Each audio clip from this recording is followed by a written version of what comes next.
नमस्कार सभी सुनने वालों को, बच्चों को, अभिभावकों को, साथियों को, सुधीजनों को आज जैव विविधता दिवस की हार्दिक शुभकामनाएं, मंगल कामनाएं।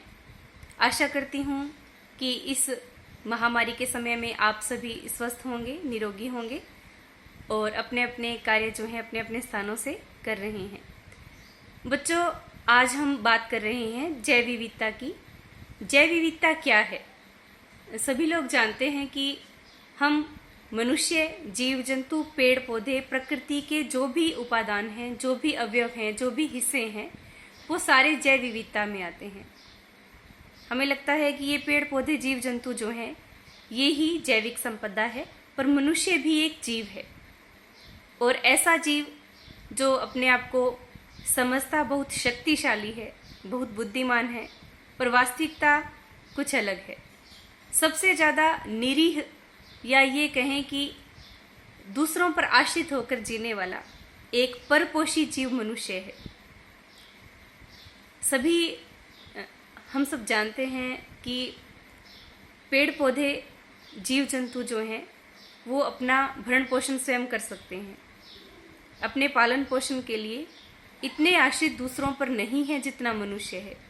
हम अपनी सारी आवश्यकताएं स्वयं पूरी नहीं कर सकते, पर पेड़ पौधे, जीव जंतु कर सकते हैं। प्रकृति ने इन्हें इतना सक्षम बनाया है। जैसे पेड़ पौधों की बात करें तो वो सूर्य के प्रकाश से अपना भोजन बनाते हैं। उन्हें हवा, पानी, प्रकृति से प्राप्त वस्तुएं जो भी हैं उनसे वो अपना पोषण प्राप्त कर लेते हैं। ऐसे ही जीव जंतु जो हैं वो स्वतः जन्म लेकर के स्वतः ही पोषित होते हैं अपने आप। हालांकि सृष्टि का क्रम चलता रहता है। कुछ जीव जन्म लेने के बाद दूसरों को मार देते हैं, खा लेते हैं, पर मनुष्य जितना निरीह या पराश्रित प्राणी कोई भी नहीं है। ये हम अपने आसपास के वातावरण में घटित घटनाओं से देखते हैं और हम जितने इन जीव जंतुओं पर आश्रित हैं, इन पेड़ पौधों पर आश्रित हैं, उतने ये हम पर नहीं है। ये बात हमें स्वीकार करनी होगी। हम इनके ये कह सकते हैं कि अधीन हैं, पर मनुष्य ऐसा नहीं मानता। अपनी बुद्धि बल से या अपनी शारीरिक सामर्थ्य के कारण उसे लगता है कि मैं सबसे शक्तिशाली हूँ, बुद्धिमान हूँ और अपनी इच्छा अनुसार इनका उपयोग और उपभोग कर सकता हूँ।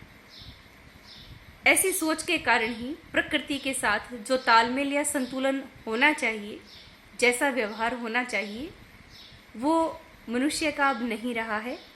अपनी अनावश्यक इच्छाओं, लालसाओं की पूर्ति के लिए उसने पेड़ पौधे काटे हैं, जीव जंतुओं को मारा है, भक्षण किया है।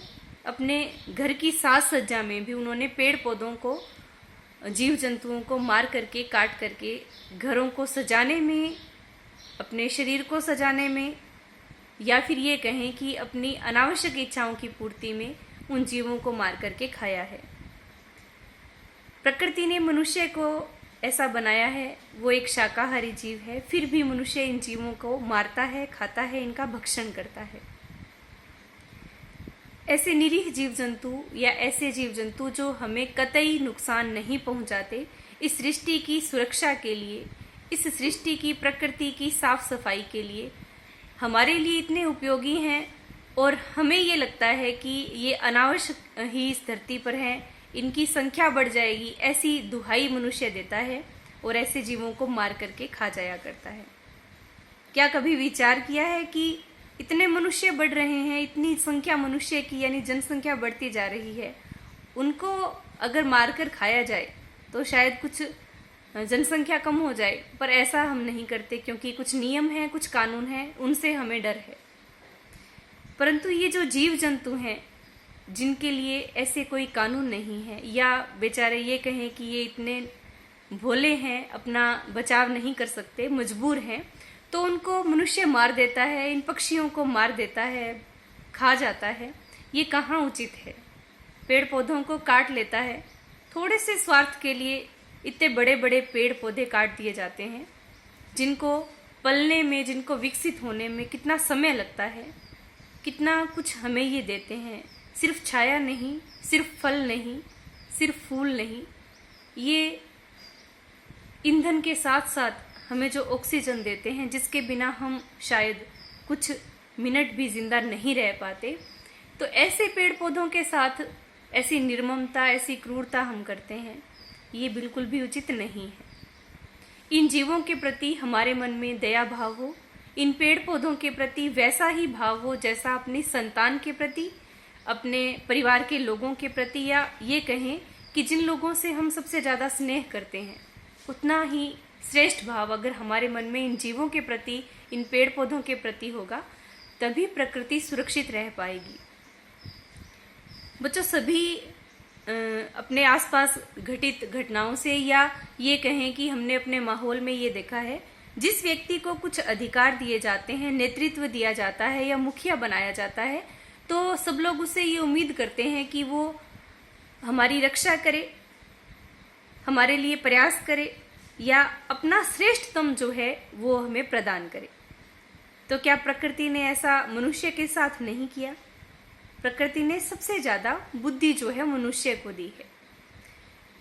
शारीरिक सामर्थ्य भी इतना दिया है कि वो बड़े से बड़े जीव जंतुओं पर भी विजय प्राप्त कर लेता है, बड़ी से बड़ी आपदाओं पर, संकटों पर भी वो विजय प्राप्त कर लेता है।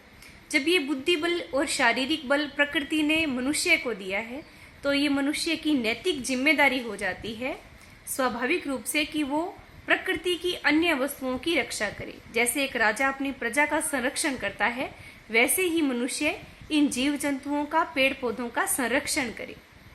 वो रक्षक है तो रक्षक बने, भक्षक न बने। इनके प्रति दयालुता का भाव रखें और ये बातें हम अपने परिवार में साझा करें।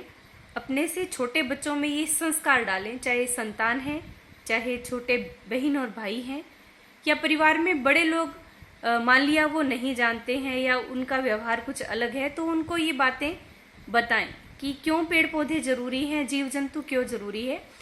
प्रकृति में एक छोटे से जीव की भी अगर हम बात करें, हमें लगता है ये चींटी है, ये कीड़े मकोड़े हैं, ये क्यों उपयोगी है, ये हमारे लिए क्या करते हैं, इन्हें मार देना चाहिए, ऐसा विचार आता है। छोटे बच्चे पैरों से रोंद के, कुचल के मार देते हैं, और बड़े लोगों को भी देखा है मैंने कि छोटे छोटे जीवों को मार दिया जाता है पैरों से मसल करके। क्या आप ये महसूस नहीं करते कि ये हमारे लिए कितना काम किया करते हैं? छोटे बच्चे या बड़े लोग भी खाते हुए कोई वस्तु गिर जाती है, चींटियां जो हैं कुछ समय बाद आकर के उसे वहां से ले जाती हैं। ऐसे ही छिपकली, मेंढक, ऐसे जीव मर जाते हैं, उनको छोटे मोटे कीड़े मकोड़े जो हैं खा करके उन्हें खत्म कर देते हैं, मिट्टी में बदल देते हैं। तो ये इतनी साफ सफाई प्रकृति में रख रहे हैं। प्रकृति में जो भी जीव आया है वो अपने आप में बहुत उपयोगी है, महत्वपूर्ण है, इसलिए उन्हें मारे नहीं। अगर जीवन दान देने का अधिकार प्रकृति ने हमें नहीं दिया, तो किसी को मारने का अधिकार भी मनुष्य को नहीं है। इस बात को हमेशा अपने मन में रखें। जीवों के प्रति दयालुता का भाव रखें, पेड़ पौधे अधिक से अधिक लगाएं, दूसरों को भी प्रेरणा दें, और जो लगे हुए हैं उनका संरक्षण करें, पालन पोषण करें। हम जब उन्हें कुछ देंगे तो वो कई गुना अधिक हमें दे पाएंगे। ऐसी भावना मन में रखें, तभी एक सुखद वातावरण हमें मिलेगा। जिसकी कल्पना की जाती है कि स्वर्ग है, तो वास्तव में वो स्वर्ग धरती पर ही है, अगर हम इस प्राकृतिक संपदा का रख रखाव करें, सुरक्षा करें। ऐसी आशा मैं सभी विद्यार्थियों से, सुनने वालों से करूंगी। जय हिंद, जय भारत, धन्यवाद।